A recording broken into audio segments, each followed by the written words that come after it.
Good morning. Welcome to a special edition of Cybersecurity Amplified and Intensified.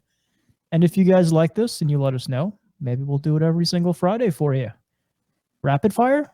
Who knows? Going on, Eric? Well, dude, I'm not sure if I'm going to even sleep anytime soon. I tell you what, it's been a busy 24 hours. Are you talking about Conti or are you talking about Lockbit putting the word out that they're looking for insider threats? Both, actually. So let's dive into the whole Lockbit because this is definitely interesting, and then we'll dive into the whole Conti mess, right? So, Lockbit, for those who have not had a chance to read up on this thing, Lockbit is a ransomware group that is a RAS, which is a ransomware as a service. And they always have a headquarters, if you will, and they hire a whole bunch of minions that go out there and infect people's networks. Well, maybe things are just not going fast enough for them because now they want folks to actually be an inside threat in your network to ransom your network or your employer's network, and then they will supposedly give you up to $1 million. So I did some reading on this article, and what it looks like they're trying to do is cut out the middleman. Usually someone buys access to a network as an affiliate of a Lockbit would go sell it to them, and they get the 70 or 80%. However, it looks like Lockbit wants to go directly to whoever has initial access and give them the 70 to 80%, effectively cutting out the middleman. So is this what you would call a direct-to-consumer model? Direct-to-pen tester model? And by the way, they're looking for pen testers to flip. They are looking for pen testers. They're looking for quote-unquote seasoned penetration testers. Or anyone with access to a system they would have interest in, I would think.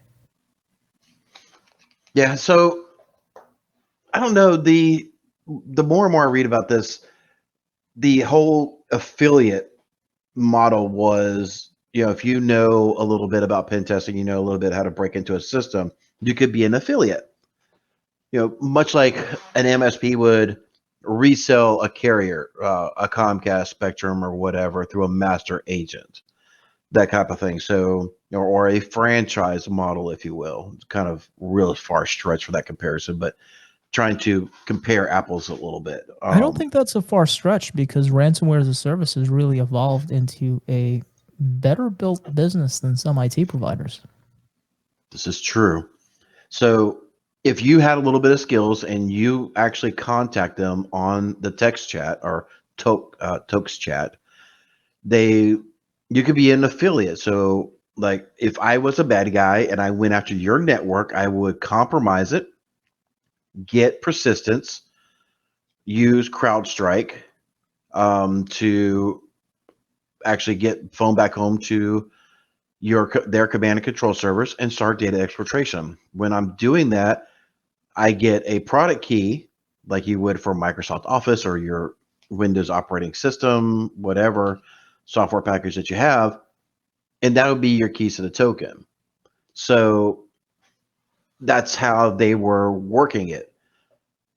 What I'm thinking, when I'm starting to look at massive RSS feeds, while Lockbit is definitely a smaller ransomware group, I guess you would say. I don't know, maybe not smaller, but they're not publicizing so much. So they're not a REvil, right? They're not a dark side yet. Yeah. So I don't know if this means that they are either getting a ton of people paying ransomware, so that's why they're not doing as much on their name and shame site, or if things are just really slow when they're trying to increase revenue. Or are they? Or maybe maybe they're pivoting to a extortion, double extortion. Three of the main vectors that they're advertising for in that post is RDP access, VPN access, or email. And they seem to believe once they get a hook into any one of those three, they can escalate or do privilege escalation and move on through. Yep. So it's really interesting times. This drops today. Well, now by the time you got folks are hearing or listening to this, have been yesterday. But this gets dropped, and now the whole information about Conti is dropped. It really puts an onus both for either whether you're internal or external support, cybersecurity, whatever your role is, you really need to start thinking about insider threats. Well, let's dig into that a little bit because I don't want to be all doom and gloom. I made some I'm notes all earlier. doom gloom right now. Well, this is your wheelhouse, right? They're going after your peers to flip them. However, I think this is a really good time for companies to evaluate what type of privilege management they're doing on their systems, what type of auditing is turned on, and are they actually doing anything as opposed to just collecting logs, right? As our frequent guest Brian would say, do they have an actionable SOC? Mm. And what are they doing for asset management? Because if you don't know you have a device, you can't protect it. And everything that I've seen from what Lockbit has advertised is they are just looking for access to a network. And it would seem with all the print nightmares, the Serious Sam, and all these other vulnerabilities, zero logon, which haven't been patched by IT practitioners, these guys are just going to live off the land, so to speak, escalate, exfiltrate, encrypt. And you and I both know NTLM is one of the easiest ways to do all of that. Mm-hmm. So what are they going to do?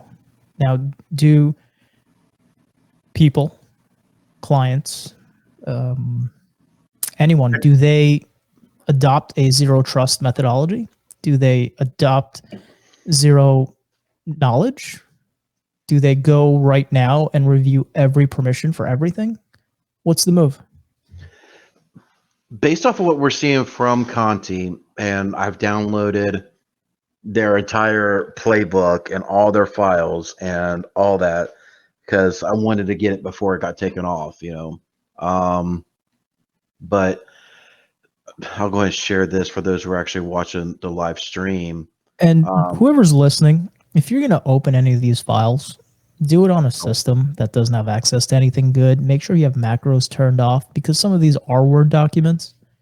Don't be that person thinking your security is so top notch. This is not a red herring. Exactly. Very well stated. This is definitely not something that you want to run in a unsandboxed, unVM'd, air-gapped scenario. If you get a hold of this, most of the time it is a password-protected zip file. Make sure you get the proper password. Just transfer that zip over to your VM, and then air-gap the hell out of it. Then open it up and do what you got to do. But yeah, I mean they're talk about configuring any desk here, and I think I probably misspoke when I said CrowdStrike. I meant to say Cobalt Strike. A lot of times I get that mixed up. So if I did say CrowdStrike, I didn't mean to. One's the good guy, the other one's a pen tester's tool. Yeah, exactly. Slash bad guy's tool. This is true. It didn't say it in here, but there is a package or a software that's part of the downloads, and I'm not going to show that on here. Just I don't want to accidentally leak any sensitive information or whatever. But there is a tool for Splashtop for RMM that's in there. There's several tools in there. Maybe I need to next week.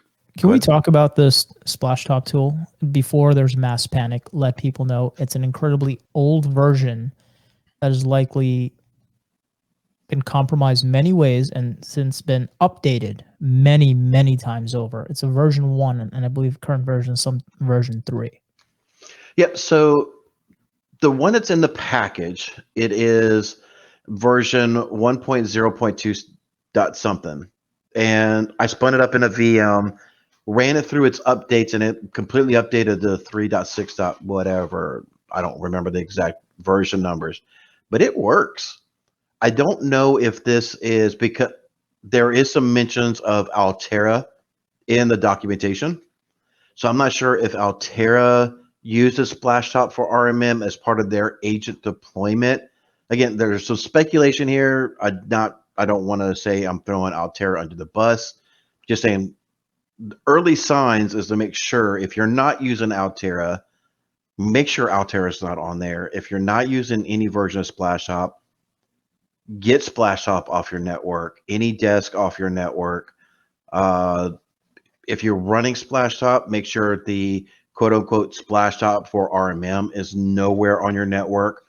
And Yeah, or update. If it's something you need and it's a product we don't know that someone would actually need in production, click that update button. Talk to Yeah. your IT personnel. Say, hey guys, we listened to two idiots on a podcast and they told us this is a vector or a tool being used. Can you help us here? Mhm. And, you know, our contact info is here. If they need, let them reach out to us. It doesn't take anything for us to say, hey, this is what we found, or, and by we, I mean Eric, and just update or uninstall. It, you know, those 5 minutes could save you from an incident.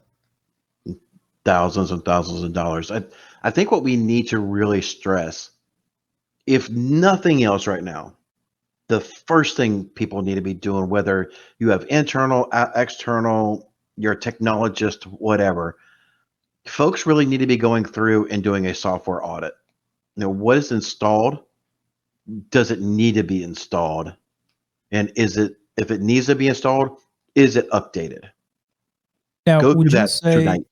would you say this is really one of those core tenets of people actually understanding asset management in terms of their IT systems, software and hardware? A lot of times we see new IT folks coming in, MSPs coming in, and not fully removing the previous companies, all their tools and suite of applications. Uh, it, it's one of those things that I think most MSPs may have the best of intentions to get those things removed, but life gets busy and they forget. So, And some of these installers just don't work. yeah. They don't get that agent or that RMM slash command and control product off of your system as well as it's supposed to. Yeah, So- remember, there's still speculation around Kaseya, some of the older Kaseya agents becoming back to life. I've heard a couple of rumors. I haven't seen anything that came as a full solidification of that claim, but that thing was going around for a little bit too. And that can be any piece of software out there. So I think this is a lesson in understanding and indexing what systems you have in your company. And if you don't use it anymore, speak to your IT people. Let them take care of it. That's what they are there for. If you don't have IT people, not telling you to do this, but some people go onto Google and they find IT people. Mm-hmm. Got to find somebody. If you can't find anybody that you feel comfortable with, reach out to us, barricadecyber.com, continuum.com, continue with a K, and we'll sit down, on a Zoom call, Teams call, whatever, and talk to you folks. I mean, there's no reason for this to be an issue in your environment, plain and simple. Eric, as a pen tester, what do you think would be the first things any company should do to secure against an insider threat? Least privilege, quite And- honestly. If you don't need, to expand on that a little bit, making sure users only have the permissions needed to do their job. There's no reason for, if you're in a warehouse or a manufacturing plant or something like that, there's no reason for your shipping department to be having full admin rights. Oh, here's another tidbit, especially for those manufacturing companies or anybody doing any shipping. I can't tell you how many times I have walked in doing a physical penetration or a remote, and I get into a shipping computer that has UPS World Ship or FedEx Ship, and I'm not slamming these guys, but most of these applications will have an SQL, ODBC SQL query that is for SA of the Microsoft SQL. So when they scan a barcode, it populates all the recipient's information, so that way they slap a label on and be good to go.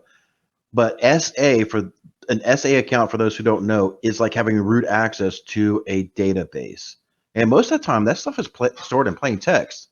So even though I get to maybe a unprivileged workstation, if I can open up a PowerShell and broker that ODBC, what's called an ODBC connection, back to your SQL database, I own all your data that's unencrypted. And let's not forget that print nightmare is still a thing. And unless I'm mistaken, by the time we publish this, Zebra printers are still vulnerable. Yes. And those are typically what major manufacturing or major shippers are using with UPS or FedEx. And my point there is there's just not one place for these guys to get into. What they're doing is monetizing their best bet to getting unfettered access to your systems.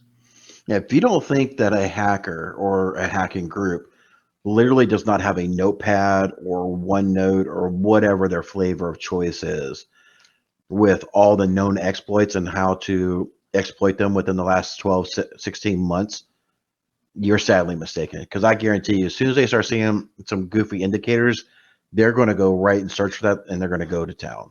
That's all there is to it. So other than least access, what else should people be doing? Least access, making sure the software. Let me quantify this for people so they can move quickly. Top 3 things people should do to mitigate against insider threat. Least access, MFA, not 2FA. I don't care about 2FA anymore. I want MFA, multi-factor authentication, and a really damn good EDR. Now, is MFA as important for the top 3 things against an insider threat? Because if they're inside, you have their MFA. Maybe. I mean, I guess it really depends on the exact scenario. If Joe Schmo, sysadmin, pissed off with the company, goes on the dark web, sees this post from Lockbit, his company could probably pay a $10, $20 million ransom, and he can get 70 to 80% of that. Yeah. It's not a good day by any means. I mean, just look at the current world today. Somebody getting a potentially 70 to 80% of $1 million can retire pretty nice in Boca Raton or Not Boca Belize. Raton, in a third world country with no extradition. Belize it is. I've heard Belize is very nice this time of year. And again, this is not to scare people. This episode is specifically about letting you know what is out there. And exactly. As much as we can warn you about what's out there, I'd venture a guess that it's probably 1,000 times worse.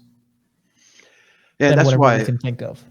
That's why I'm not really posting, this Word document out, right? I don't know how long it's going to be there. I don't want to be a facilitator by accident. Well, we also don't want to educate anyone who can become a bad actor, right? This is true. So I think this is something that FBI managed security services should really pick up on and do what they can to have that file taken down, and not to hide it, but you don't want this ease of access for someone to become a bad actor, whether it's for Conti, whether it's for dark matter or whomever's out there. And if you have a managed SOC, if you have let's just put it this way, no matter who's managing your IT, you need to ask them flat out, are you monitoring for these threats? Can you prove it? How do they prove it? That's a really good I know, but to be honest with you, them. Oh, here's where we start getting dangerous. So engaging with a company like ours or yours that know these specific commands. Whoa. If we're talking about engaging with me for incident response, I've said it No, before. I'm going to Eric. I'm tacking on 30%, and you're getting Eric at the end of the day. So just go to him directly. Just tell him I sent you, and let him buy me some Chick-fil-A. We'll call it square. this is true. We know plenty of people who owe you some Chick-fil-A 2 towns over and can't even get them to do that. I'm about to drive from South Carolina up there. But back to the question. How do people test their IT? How do people test their managed security offering? And managed security could be anything from a company providing you an antivirus solution with all the bells and whistles to a SOC or a room of people sifting through your logs in some way, shape, or form to help protect you. Yeah, this will be a good test. So, from a basic standpoint of seeing how good your management SOC is, or your managed SOC, or whatever the platform is, really start creating users in your Active Directory and see if start giving them permissions, domain admin. Just create a test. Joe test. Well, let's not make it easy and call him Joe Test. Let's call it admin user. I mean, whatever you want to do. I literally had one come over for, it said MIS test on there. And I started literally right before we got on here. They're adding them to payroll. They added them to domain admins, local admins. I'm calling them, hey, what are you doing over there? Oh, yeah, we got this new test user we're trying out for a new line of business app. Okay. Things like that. Things like let's fail to log in a user 3 or 5 times, real quick. How long does it take them to respond? If they're not responding on weird applications like TeamViewer, if you're not using that, Splashtop, AnyDesk, if you're not using those softwares and you're starting to randomly install software, you're starting to add users, you're failing logins, and they're not detecting and alerting you on these matters, you've got a problem. But this goes back to whose job is it to test these things? Because companies, whether they have, if they don't have internal IT, they are paying a third-party company to provide these services for them. They're not going to test themselves. They should.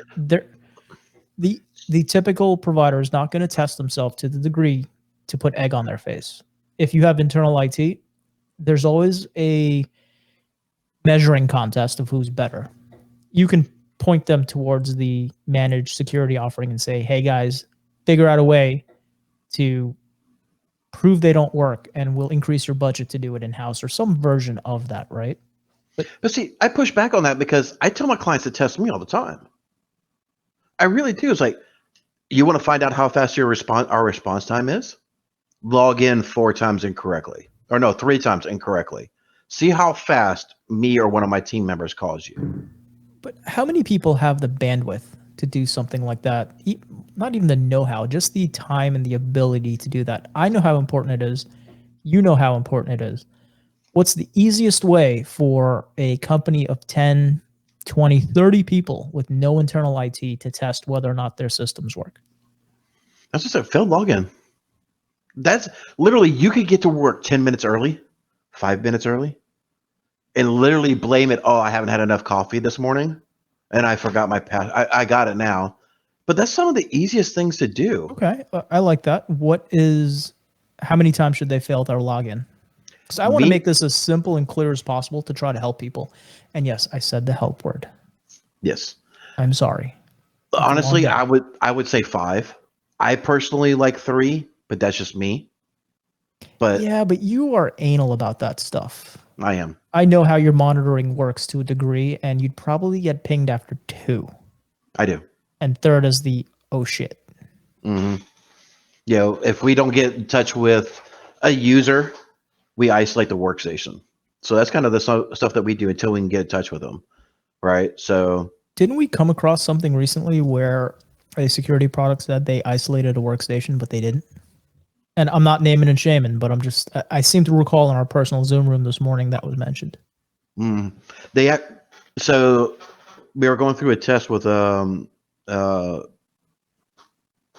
Yeah, a vendor. We'll say that. So I was going through a test last night with dropping payloads and payloads and payloads. Uh, and their report was in UTC, which said 357 or 353, whatever, UTC time. So I started, okay, we're East Coast, so that's -5, which would have been 1050 something, 1030 something, whatever it was. And I was like, they didn't isolate at that time. That's why I'm still dropping payloads to test this thing. It wasn't at least until about another hour or so before they actually isolated it. And those who don't know, we are trying to educate the masses for the most part. But when a workstation gets isolated, it is no longer able to communicate on the network except for pre-approved servers. Like if you have a Sophos or a CrowdStrike or whatever your software vendor is, your AV vendor is typically is who's going to do the isolation. It's only going to talk to those servers. So it's not going to talk to anything else. So that's cool. We're trying to contain that access to that workstation or server, and while still being able to have some remote access to do further analysis and diagnosis. So that's really when we talk about isolating that type of thing, versus pulling it away from the wall and putting it in the corner until somebody could show up and physically handle it. Hey man, no one puts baby in the corner. What are you talking about? Yes, So we yeah, just dated ourselves. We are old, we are ish. just learned just a side comment. I'm older than you. I didn't even know it. Yes, you are. That's Yes, crazy. you are. Sometimes I feel like Yoda. I'm getting old and wrinkly, but Oh, yeah, you know.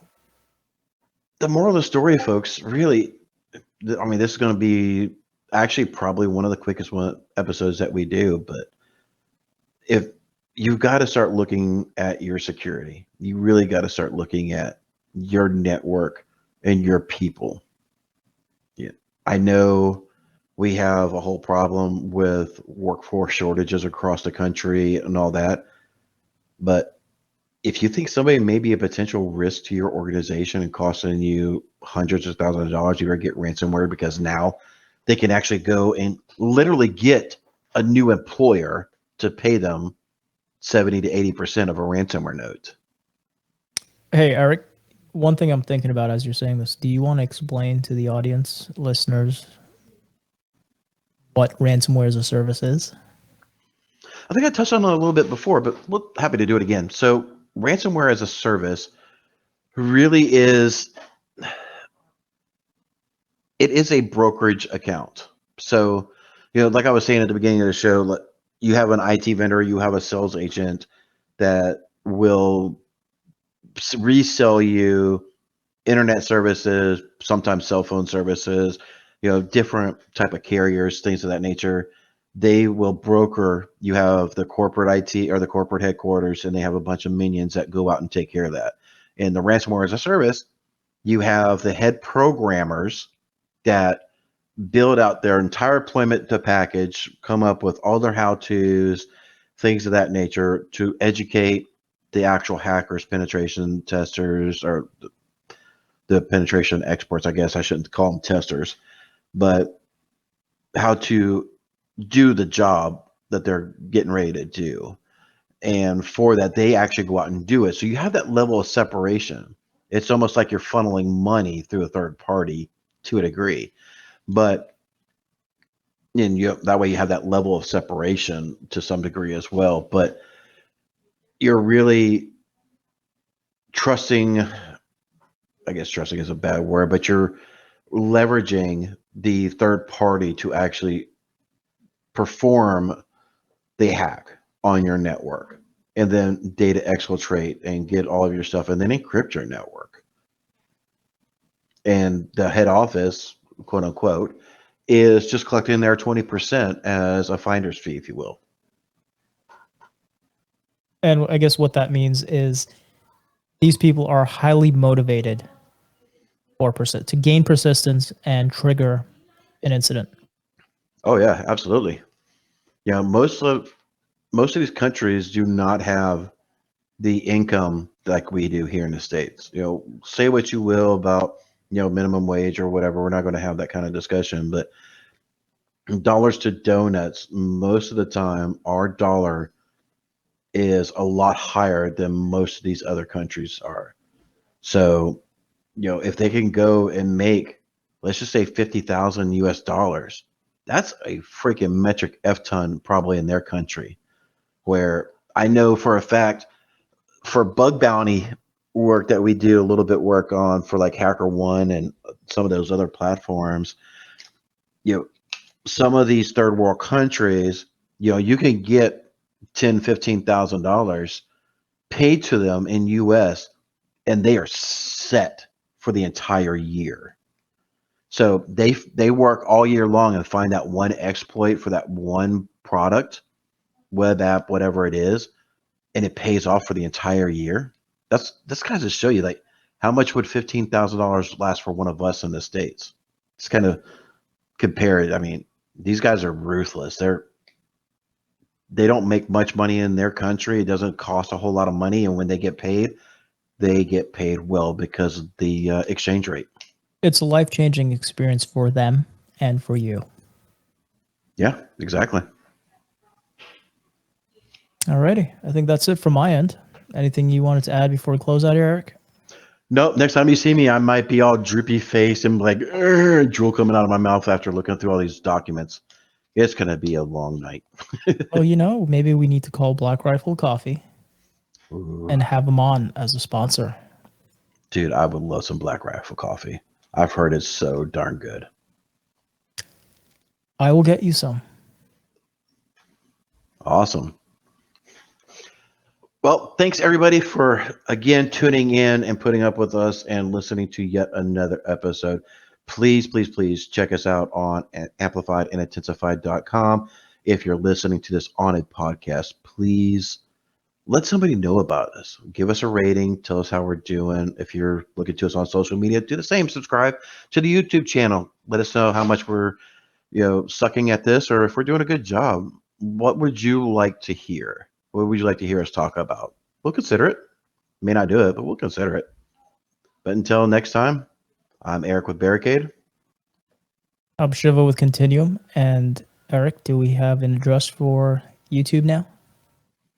We do. It is youtube.barricadecyber.com. Perfect.